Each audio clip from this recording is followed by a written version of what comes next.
Do your feet look flat when you stand? Maybe you've been told you have flat feet, and you've started to blame them for every ache and pain in your legs, knees, or even your back. But here's the thing, what if your feet aren't the problem? What if it's not the height of your arch that matters, but the strength and function of your foot? Stick around, because in this video we'll answer, do you really have flat feet or just weak feet? Does the height of your arch even matter? And how can you fix your feet without spending hours on corrective exercises? By the end of this video, you'll have actionable steps to strengthen your feet, improve your movement mechanics, and feel better, all without relying on orthotics or expensive treatments. Let's dive in. Let's get one thing straight. Not all flat feet are created equal. In fact, most people who think they have flat feet don't actually have structural issue. What they might have are weak or underused foot muscles. Here's a quick test. Stand up and lift your toes. Do you see your arch pop? If yes, congratulations, you don't have true flat feet. Instead, your foot muscles just need to be reactivated and strengthened. There are two types of flat feet. True flat feet, which are structural and caused by bone alignment or genetics, and functional flat feet, which happen when your arches collapse due to weak muscles, poor mechanics, or bad habits like wearing overly supportive shoes for too long. Functional flat feet can lead to problems like overpronation, reduced power during movement, and even pain up the kinetic chain. But the good news is, they're almost always fixable with the right approach. The takeaway, don't rush to blame your foot structure for your aches and pains. What you need is strong, functional feet, not necessarily high arches.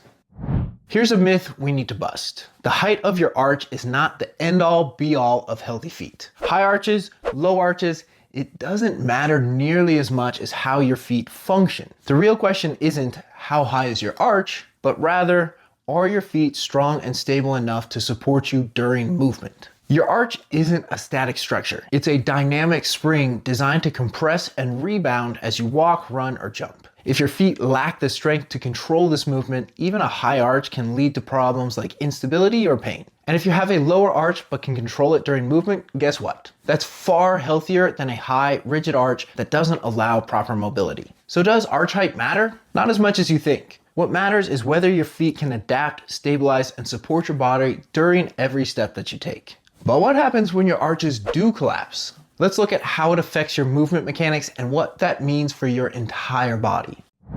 When your arch collapses, it's not just your foot that feels the impact. This seemingly small issue can disrupt the alignment and mechanics of your entire body, starting at the toes and moving up the kinetic chain. First, let's look at the toes. When your arch collapses, it changes how your foot absorbs and distributes weight. Instead of spreading evenly, that weight shifts forward, funneling excessive pressure onto the big toe. Over time, this overload forces the joint to work harder than it's designed for, leading to compensations and eventual wear. As the foot rolls inward, the big toe gets pushed outward towards the smaller toes. This misalignment increases stress on the joint, setting the stage for bunions. And as the cartilage in that joint breaks down from repetitive strain, arthritis often follows, limiting mobility and making even simple movements uncomfortable. But it's not just about pressure, it's also about mechanics. The big toe is designed to stabilize your entire foot, anchoring it during movement. When it's forced into a compromised position, it can't do its job. The result, instability, reduced power during push-off,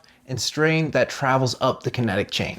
Next, we move to the ankle. A collapsed arch causes the ankle to roll inward, a movement called overpronation. This misalignment places extra stress on the ligaments and tendons, increasing the risk of injuries like sprains or tendonitis. And it doesn't stop there. Overpronation creates a chain reaction. Your knees often shift inwards, a condition called knee valgus, which puts strain on the ligaments and can lead to joint pain. Meanwhile, your hips compensate by rotating inward, disrupting your posture and even contributing to lower back pain. The bottom line, a collapsed arch throws off your body's foundation, forcing your entire kinetic chain to work harder to stabilize itself. Over time, this inefficiency can cause chronic pain, reduce performance, and make movement feel harder than it should. But here's the good news. You don't need perfect arches to fix these problems. By addressing how your feet function, you can restore stability, prevent injuries, and improve your movement mechanics.